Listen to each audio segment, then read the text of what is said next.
This may be one of the last videos I make for a little while, maybe the rest of the month. One of the reasons is I'm really tired of this political chaos right now, and we're not going to know who's got the upper edge in this election until all that settles down, and probably until at least one debate happens, if it does. I have a feeling that Harris is going to try to back out of it. She's going to use an excuse like, oh, her life is threatened or something like that. I mean, she kind of copycats Trump anyway. Oh, no wages on tips. I mean, no taxes on tips was his idea, and all of a sudden she's acting like it was her idea. But I want to warn you about something. I don't know, why does CNN even exist anymore? Zero journalism, zero integrity, 100% propaganda and arrogance. Why do they even exist? But they cut off Wolf's superior officer when he was laying out his shameful military record for her and telling her the details about what happened with him leaving. She cut him off. Oh, we want to be respectful of your time, and you're breaking up a little bit, and so we need to go. That's what they've been doing to everybody. Oh, no, we got to be respectful of your time. You're breaking up. It's such a high school move. I mean, really. But the media hacks can't handle any truth. Have you ever noticed how they all seem to act like right before they interview a conservative or a Republican, they've been sucking on sour lemons? They don't look like that. Dana Bash, oh gosh, she looks like she's the sourest thing. Anyway, I can't even tell you the names of all these witches. Most of these are women. They're horrible. But, and I don't know, why does Tim Walz look like he's 75 or 80 when he's supposed to be in his 60s? He didn't age too well. But anyway, what I'm about to say is kind of a two-parter. And I hate to beat a dead horse, but this isn't a dead horse. Tim Walz is not a dead horse. I've never seen so much controversy around the vice presidential candidate. Then again, why wouldn't we have controversy surrounding that pea-brained woman? I want to say, I'm saying this to defend our veterans, not that they need my help, or speak on behalf of them. People whose families have a fine military history of serving their country. You know my history. I mean, I've told you my disabled veteran husband served for 5 years in the Air National Guard, and as soon as we got married when I was 19, he went active duty Air Force and served another 20 years. He has a life of chronic pain to show for it. I mean, he was loading bombs. He was testing the shelf life of bombs, of explosives. He was manning the telemetry on the ARIA aircraft, Advanced Range Instrumentation aircraft. The ARIA aircraft out of Wright-Patterson. Both my adoptive parents were in the military in World War II. My father got to Pearl Harbor right after that happened. My adoptive parents, that is. My mother was a Marine. My father was in the Navy. My 25-year-old biological father was a U.S. Marine, and then he left the Marines, and he joined the rebels to try to get back the family's agricultural operation.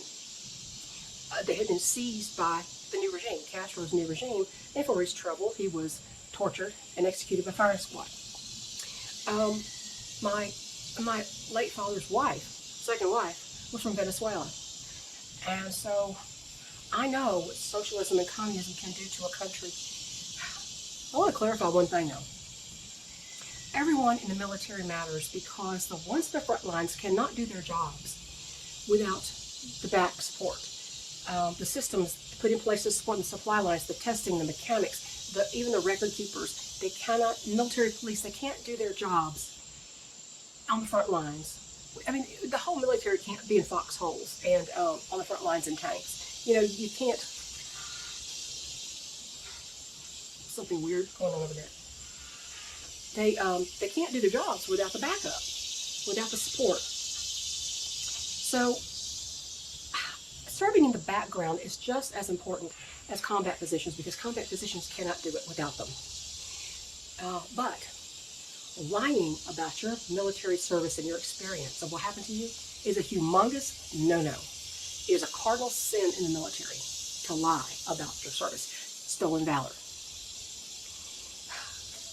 This is very important because this man is if he gets to be vice president, he is one step away from the White House. And it's too horrible to even think about. He's the kind of man you hope is not your support guy in the military. He was never in combat, though he claimed PTSD. From what? Trip through Italy? Let's let the military be the judge of this. I want people who actually leave the judging of this man's record and his actions to the people who've lived this story, not the mainstream media. Dana Bash is talking to J.D. Vance, and she says, well, he retired 2 months before they deployed. And he said he knew about it 2 months in advance. That's why he had time to retire. He did an end run around his superior officer and went to somebody who rubber stamped his exit.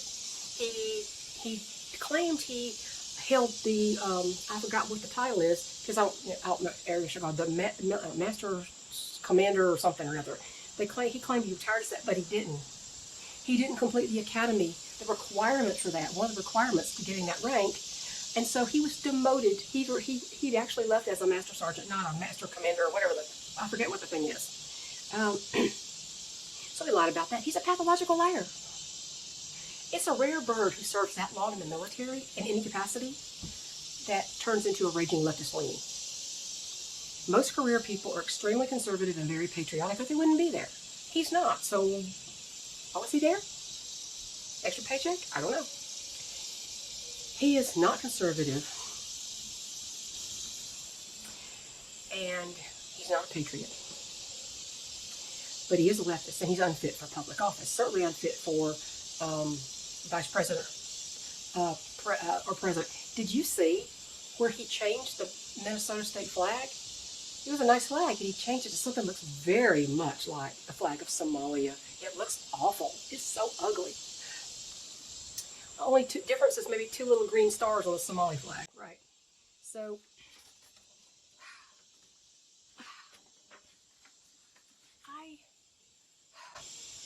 I just want to say, we have a right to criticize this man, and we'll continue to call it as we see it.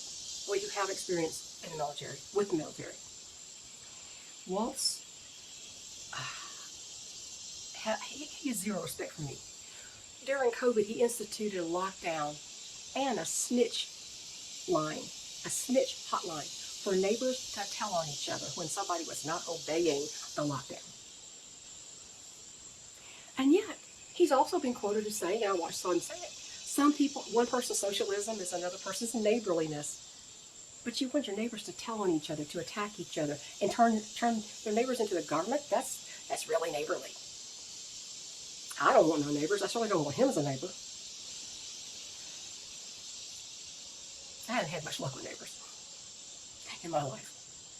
Many here in my area come from leftist strongholds like New York and New Jersey, even if they settled in Florida first and they come back up here. Call them halfbacks, pretty much. So Mr. Stolen Valor and Ms. P. Brain are, they're a dangerous ticket. And they're dangerous. You know, birds and frauds of a feather do flock together. This pair is like dogs who pack up with each other. If they're on their own property and they're not with a bunch of other dogs, they might be harmless and individually by themselves they're probably fine. But if they get out and they start packing up, they often attack other animals and human beings, sometimes to the point of death. How many times have I heard in the news in the last year, elderly woman mauled by a pack of dogs? Each one was probably a pet, and they packed up together. And they become dangerous when they pack up. So this is what the Waltz-Harris ticket is. They're both to the left of Bernie Sanders. And that's not what our republic needs. It could finish it off, finally. I just found out through James O'Keefe that all this fundraising, they say, oh, Kamala Harris has raised $380 million or some kind of insane number. I found out how that's happening. Money laundering. Look up an investigation into the organization called Act Blue, ACTBLUE, Act Blue. They are literally stealing money that people donate to the Donald Trump organization and campaign, funneling it through Act Blue. And I saw a lady this morning whose dead husband, he died in 2018. He supposedly donated to Bernie Sanders through Act Blue this year. She donates regularly to the Donald Trump campaign. Her money has been going to the left, to the Democrats. They're being investigated for money laundering. This is how she's getting this money. First, they all hate her. She's dumb as a box of rocks, and they all hate her. And suddenly, all of a sudden, she's the best thing since sliced bread, and she's going to control everything and make us all happy again. But let me tell you something. Tim Walz loves Ilhan Omar, and he just about worshipped the drug addict and criminal George Floyd. I saw a picture with him, his arm around Omar. What if she keeps her seat this time? She doesn't get bumped out of her seat like a couple of the other squad members, and ends up in the cabinet, an enemy of this country. I saw some reporting I had not seen before. I've never seen it anywhere else, and I thought I would share this with you about Walz's family. His wife Gwen is a strange bird, let me tell you. I watched her make the statement that during the BLM riots, she was almost at tears, right? She was acting emotional. She was doing the BLM riots. She said it got so real, and she said I could smell the burning tires from the house, and so I opened my windows to experience that because I knew this was a touchstone moment. What the heck did she just say? She opened her windows to get in the fumes and toxins from burning tires. Boy, some mom she is. So that she could experience and remember this moment. She also said, and I saw her do it, she said criminals should get as many chances as they need. She said, how many chances do you give them? She goes, as many as they need. She says, I know that doesn't suit the law and order people. And she said it, almost spitting with such disdain. The law and order people? I thought she was supposed to be the law and order people. I'm a law and order person. She hates me. She hates you. You're a hateful woman. Those law and order people. She said, give them chances for what? To rape, murder, loot, and pillage like they were doing? Her daughter, Hope, she's left Twitter since, and probably got run off on a rail. She had said, oh, don't worry, my dad's not going to bring in the National Guard. Don't worry, keep going, to the writers. She was telling the writers to keep going. Her dad wasn't calling in the National Guard. Of course he didn't, right? She left Twitter in shame or cowardice or whatever. Probably she got herself roasted over an open fire when she said that, because people's homes were being burned to the ground. Their businesses were being destroyed. They were being assaulted on the streets. She and her weirdo mom would change their tune if it was their mansion getting torched and their business getting burned down and her daughter being raped by these lunatics. She'd change her tune a little bit. She's just too above the fray. That's the problem. And Walz's lieutenant governor, some weirdo woman, oh, she's a wacko. She's totally a wacko. But I want to tell you something. If you speak, anyone on this channel, in the comment section, speaks in defense of this man, this creep, this communist, and you disrespect my family's service to this country over decades and decades, even a century. My mother was born in 1918 and my adopted father was born in 1921. Both served in World War II. And you know my history. I won't go over it again. If you want to see my family story, you can go to my Socialism, My Family Story, that video from several years ago. But if you dare to disrespect my family service and all the other veterans who sub my channel, you will be banned from this channel permanently. No mercy, no second chances. I don't make money from this channel, so I don't care who I kick off. That's all about that. But I had to say it. I'm so sick of these people who don't know anything about the military commenting and displaying their ignorance, especially in mainstream media. They don't know anything about it. Let the military judge that man. Let the veterans judge that man. That's the court he belongs in, is the court of veterans. Now, I've had 16 minutes. I thought it was going to take me longer, to talk about that. But let me go ahead and switch gears a little bit. I want to talk to you about living a balanced, peaceful life in chaos. And right now, we have chaos. And when the election happens, no matter who wins, there's going to be chaos.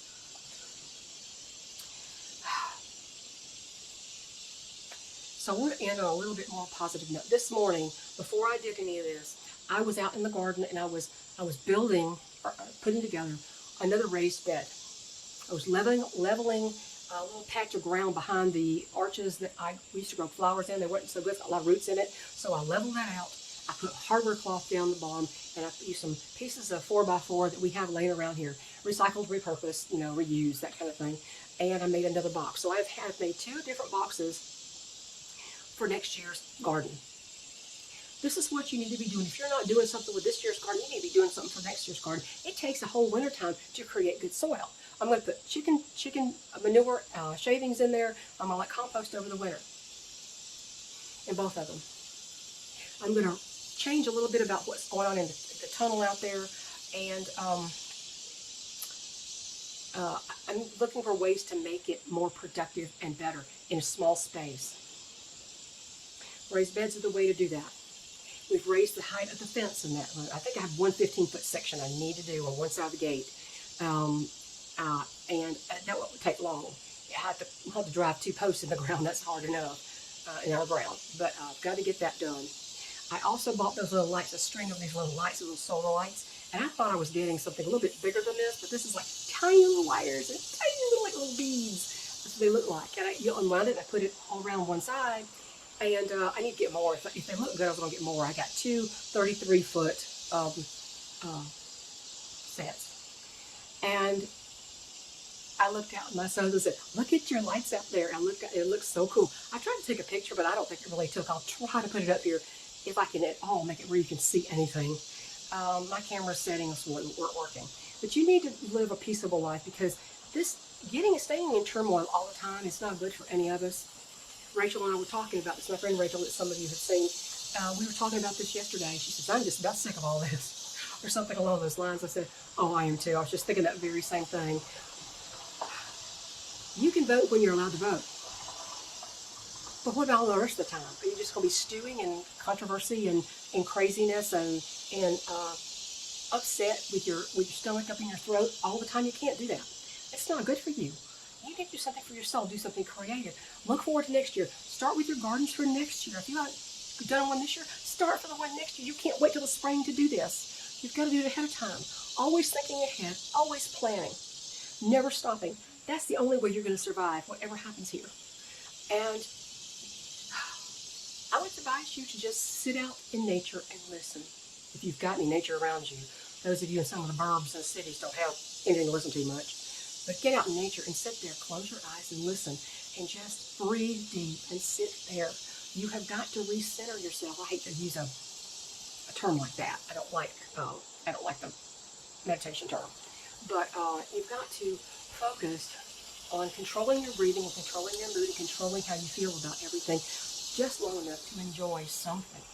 I'm telling you, if you stay up in arms over everything every minute of every day, all it's going to do is give you ulcers and headaches.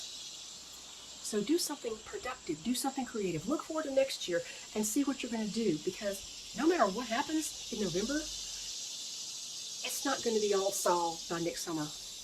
You need to get something in your head here that is going to calm you down, stop your heart racing, stop your hyperventilating over everything that goes wrong.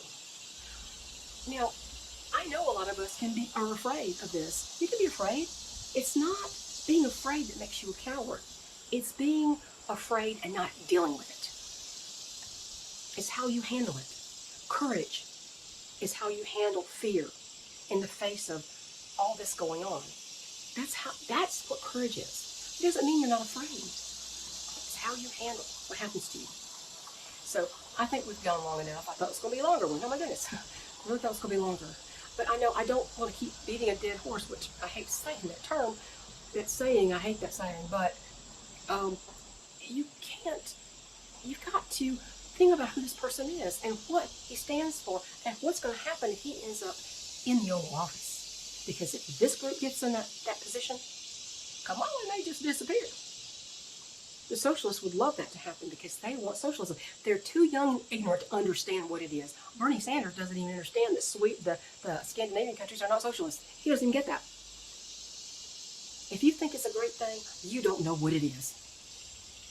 So if you're interested in how this all happens, how country becomes communist, go look at Socialism, My Family Story, and why, or what, I don't remember what the title was, why no homesteader should want that, or whatever.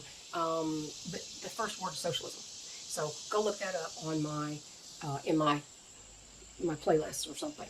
And if you haven't seen it, you don't have to look at it if you don't want to, but if you're interested, I'm not going to go through it all again here again. I just want you to realize how serious this can be. This can be really serious. And I'm not saying, I'm not chicken little, it's not the sky's falling. Remember, I told you, there's a lot of things you can't do anything about. And you're going to have to calm yourself, and you're going to have to see to business to take care of your family, take care of yourself, and keep yourself on an even keel. So, you can live a balanced, peaceful life among the chaos, but it may require you withdrawing away from a lot of the stuff, mentally, physically, staying at your home more. Don't travel all over and flit around going on vacations and all. It's just, sure as you're alive, something's going to happen while you're away. I always have that feeling that something's going to happen when I'm not at home. That's not why I stay home. I like being here. This is my happy place. This is where I feel most safe and most happy and most productive is here. That's why I stay here. But it might behoove people to not be such social butterflies sometimes. I know that's hard for some people. Not hard for me, because like I said, I never had any good experiences with neighbors. They usually turned into raving lunatics. Maybe because where they all came from, I don't know. But that's enough rambling. And the man is a pathological liar. Tim Walz is a pathological liar. And he's a coward. And he's faithless. And he's not responsible. Not responsible for his actions. He doesn't hold himself responsible for anything. He almost killed Minnesota during COVID lockdowns. Ask the people who live there. I know some people say, oh, he's wonderful, he's wonderful. Those are people you don't want to listen to because they just don't really have too many brain cells for their name. Anyway, go have a decent week. I hope you do. And I hope you enjoyed the chicken video yesterday.